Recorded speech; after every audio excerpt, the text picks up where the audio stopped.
पूरी दुनिया जानती है कि ईरान और इजराइल धरती के सबसे बड़े दुश्मन हैं। इजराइल की मोसाद ईरान को तबाह करने में कोई कसर छोड़ना नहीं चाहती, तो वहीं ईरान की दो फोर्स ऐसी हैं जिनका टारगेट इजराइल हमेशा से रहा है। अब दिल्ली के लुटियंस जोन में इजरायली दूतावास के बाहर आईईडी विस्फोट हुआ और इजराइल की जांच एजेंसी मोसाद को इस मामले में ईरान के ईरानी रेवोल्यूशनरी गार्ड कॉर्प्स और कुद्स फोर्स पर ही पूरा शक है। लेकिन बहुत कम लोग जानते हैं ईरान की दोनों फोर्स आखिर कैसे अपने मिशन को अंजाम देती हैं। Iran revolutionary guards corps Iran की ये सबसे घातक कमांडो फोर्स है। साल 1979 में ईरानी क्रांति के बाद जब आयतुल्ला रुल्लाह खुमैनी सत्ता में आए और देश में इस्लामिक गणतंत्र की वापसी हुई, तो खुमैनी और उनके समर्थकों की बड़ी चिंता थी कि वो उस सेना पर भरोसा नहीं कर सकते जिसने कुछ समय पहले ही पिछले शासक शाह मोहम्मद रजा पहलवी को सत्ता से बेदखल किया था। ऐसे में उन्होंने अपने समर्थकों के साथ मिलकर देश की सेना के समानांतर एक मिलिट्री फोर्स ईरानी रेवोल्यूशनरी गार्ड्स यानी कॉर्प्स यानी IRCG का गठन किया।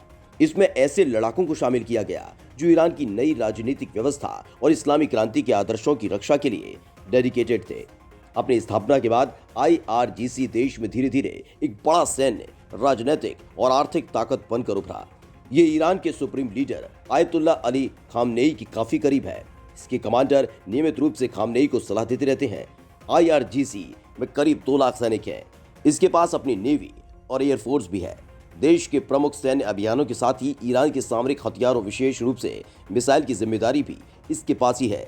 IRCG नेवी के पास होर्मुज स्ट्रेट की सुरक्षा का जिम्मा है, जिसके जरिए दुनिया के 20% तेल की सप्लाई होती है। IRGC इस्लामिक वॉलंटियर मिलिशिया वाली बाजिस रेजिस्टेंस फोर्स पर कंट्रोल रखती है। इसमें करीब 1 लाख पुरुष और महिला वॉलंटियर्स हैं।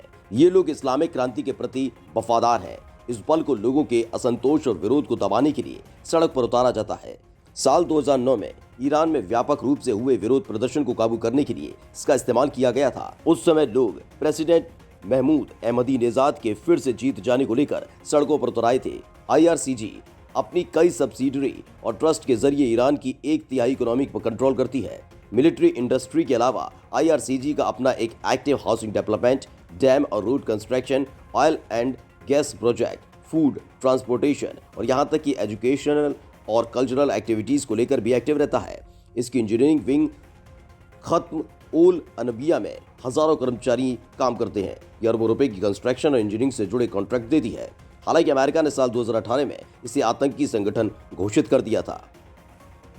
कुद्स फोर्स वैसे तो IRCG की एक ब्रांच है। इसकी स्थापना ईरान इराक युद्ध के दौरान 1980 में की गई थी। इसमें करीब 15,000 सदस्य हैं। ये मिडिल ईस्ट में होने वाले संघर्ष में प्रत्यक्ष अपरोक्ष रूप से शामिल रहा है। ये ईरान समर्थित मलेशिया और सरकारों को सहयोग देता है, विशेष रूप से लेबनान, सीरिया, इराक, यमन, फिलिस्तीन और अफगानिस्तान में इसकी अहम भूमिका रहती है। कुद्स फोर्स को यमन में सरकार के खिलाफ संघर्ष में हूती विद्रोहियों की लाइफलाइन माना जाता है। अमेरिका साल 2007 की शुरुआत में इसे आतंकवाद का समर्थक घोषित कर चुका है।